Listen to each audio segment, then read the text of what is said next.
no problem. Yeah. Well, it's strange because what you've been discussing has reminded me of an episode I had. And you remember Judd? Our Yes. Judd? Well, he was working, we were both working on the same phase. Newmley Dam, the Bimshire, was it? Yes. It might have been the Bimshire anyway. It was the Bimshire because I went out to the winter into there. I was associated with the coal cutting machine, and Judd was boring.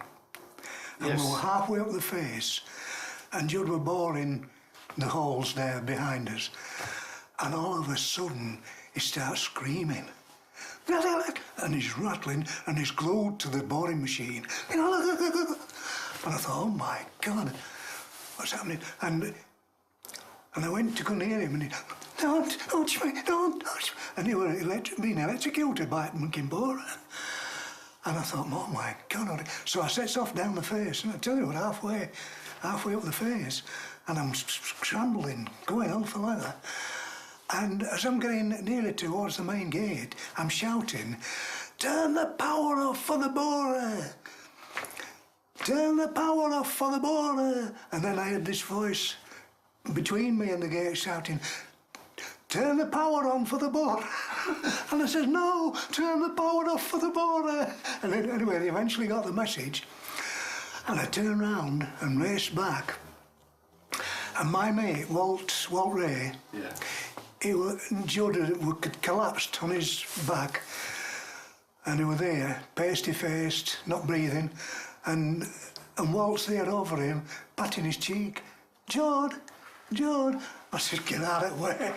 Whipped him over, and I'm looking, compressing his back, and then all of a sudden a breath came out, and he did come round. But crikey, that was a very near thing. There was a beetle in the face of the rock that had to blast down, and it was absolutely perfect. And you could even see the lines on its back, its legs, its feelers. You could even see its eyes. It was absolutely perfect. And I got the pick, and I'm chipping away at this and chipping away.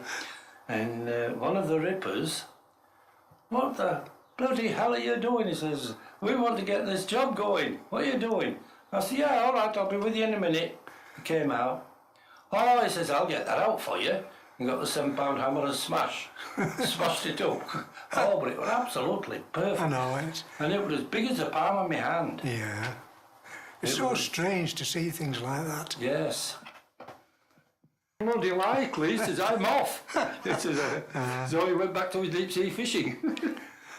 I know I went on one face at Newmley Dam, and I only went on a day, like a visit, and it was only about 18 inches.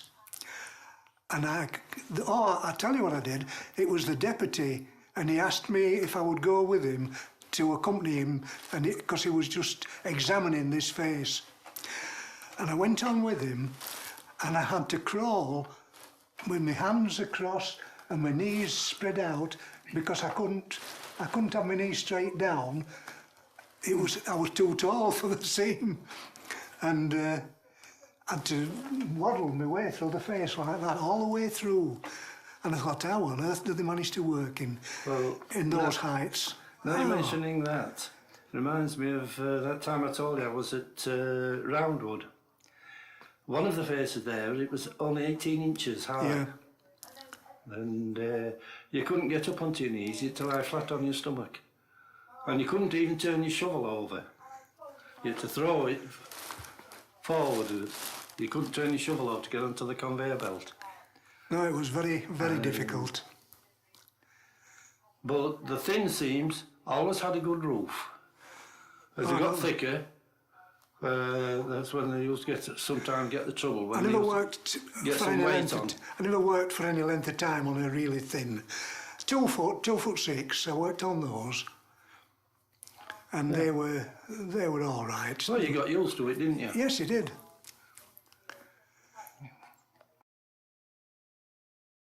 Yes. And I would never sit down.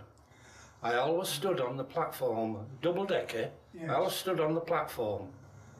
Well, the problem was, you did not like sitting next to someone in your pit clothes. You didn't like, well, I didn't like sitting down on the seats because your clothes were that dirty. Well, that's why I wore this old raincoat. I only took it off and hung it somewhere at the surface till I came back out and put it back on again. So that's the reason I wore it. Yes, those were the good old days. Oh, yes. And when you went down, you had to take it, as I told you, I've just mentioned it previously, you used to sew 2 pockets in your waistcoat to hold your snap and your bottle. Oh, yeah, Well, very few men used to have snap tins in them days. It was just wrapped in newspaper. And have it in your pocket. And when you came at snap time, this wasn't at Newman Dam, this was at the bigger pits. Yes. You were lucky, get your snap out, it were all right. If you weren't lucky, there was a hole straight through it where the mice had gone in. And they'd go straight through, make a hole straight through the whole lot. And the mice are And black coal dust all the way through the sandwiches. Nothing happening.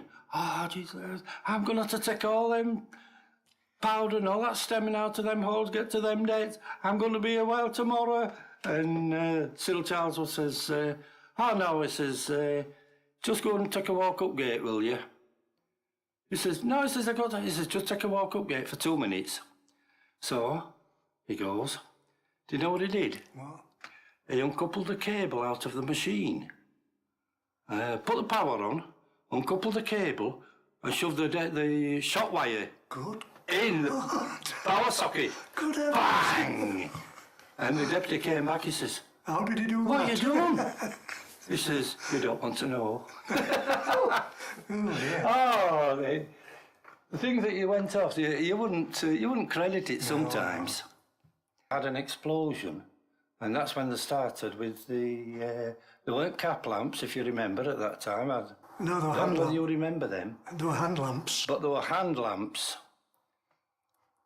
And You used to have to carry them. why they got electric lamps, hand lamps to carry.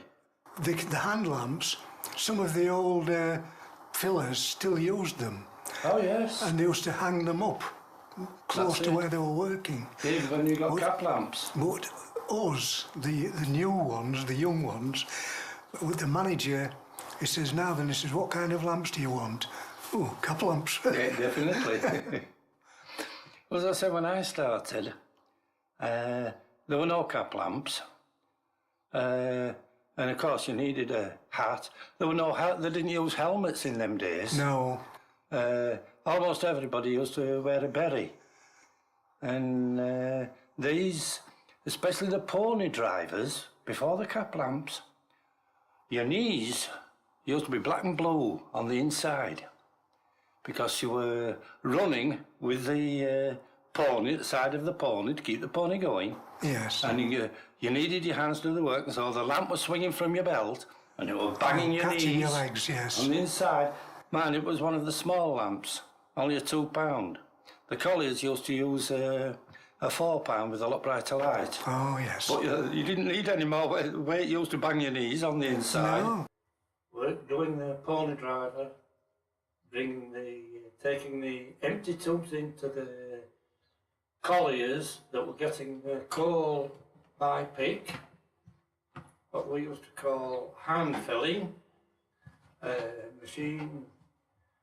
machine cut and blown, it was all with pick and shovel. And take the empty tubs in, bring the full tubs out, and did that for quite a good few months. And then I got a job going round with a shot firer on the machine cutting hand filling faces, and I used to go around with the shot firer and help him. I used to take the bag with the stemming, make the pills of stemming, so that when he could put the powder in the shot hole and the pills of stemming and stem it, and then fire the shots. And we were only 4 or 5 yards away from the shots.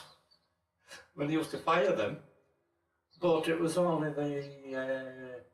it wasn't a really powerful dynamite, it was only for to blast the coal down.